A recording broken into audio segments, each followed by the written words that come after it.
We're going to stay on Donald Trump for one quick more minute because he's back on Twitter. Did you catch this? Yeah, I did catch it, but only because I was looking for it.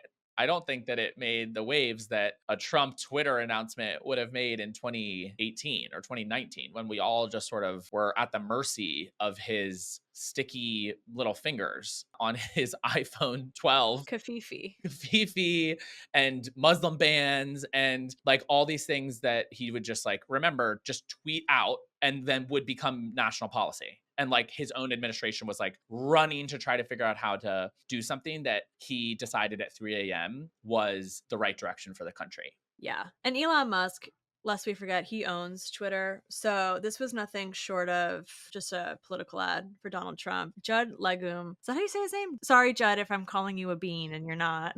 Judd Legum, who Brian and I have talked about his newsletter. I subscribe. I love it. It's called Popular Information. I would love to have him on the pod, actually. He did a newsletter on this, and he made the point of like, by Elon Musk buying this platform, it is only now just, an opportunity for Musk to advocate for his political beliefs. Yeah, it started over 40 minutes late, which was very reminiscent of Ron DeSantis's campaign launch, which he also tried to do on Twitter, X, whatever, and was also a complete failure. So really a bad look for the company and the platform itself, which been struggling.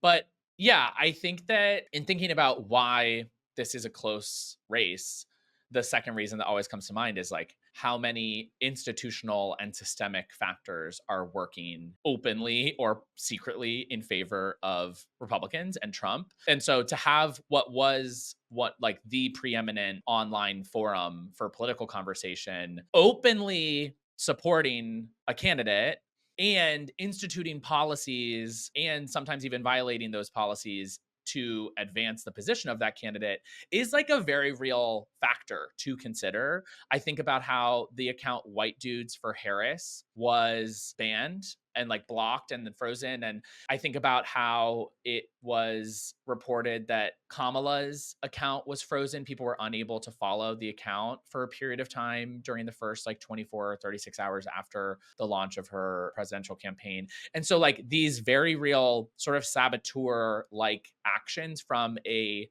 huge platform, again, all working in Trump's favor, even though right now it seems like it's not enough to save him. No, and Musk has proven himself to be a conservative bigot. This is only in the last like month. Musk, he claimed that Walz mandated that schools provide tampons for boys in middle school. Not true. Tim Walz actually passed an amazing piece of legislation in Minnesota that required free menstrual products be available for students at schools, which is an amazing thing. Menstrual products are expensive. He shared a doctored video of the VP calling herself the ultimate diversity hire. It was literally doctored, not real, fake news. He attacked the VP for identifying herself to an audience that included blind and visually impaired people. So he mocked her for doing what one does, which is she said, I am Kamala Harris, my pronouns are she, her, and I'm sitting at the table wearing a blue suit, which is how you can identify for the audience what they would be seeing. He also claimed that she shouldn't be president because she doesn't have children. Unless we forget, Elon Musk has children that he's disowned. So, Yeah. So basically, Musk has been working in favor of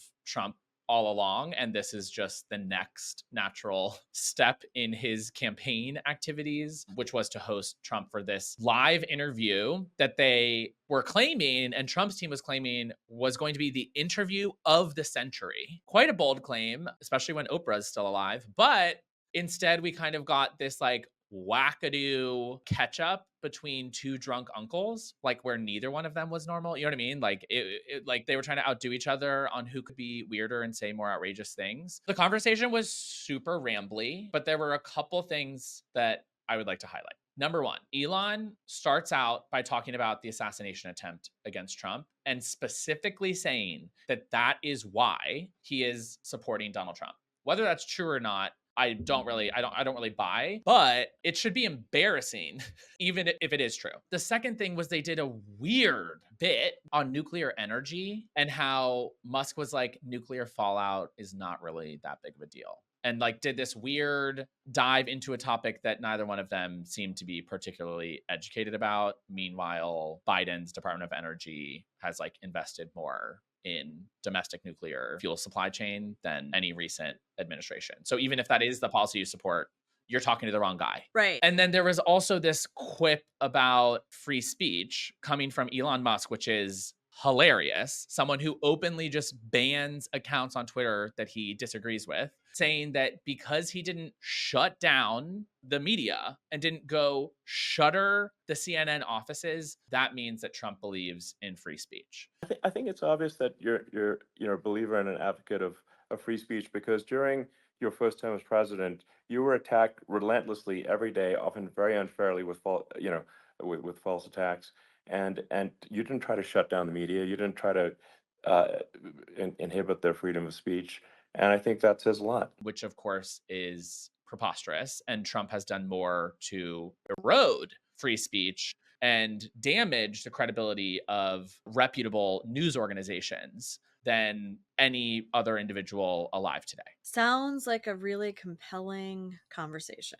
It was not a total flop. As we said, I don't think that Trump is showing an ability to turn things around. And if things continue to move in the same direction that they have the last 2 weeks, he's in serious trouble. And his path to winning the Electoral College will become narrower and narrower. Good.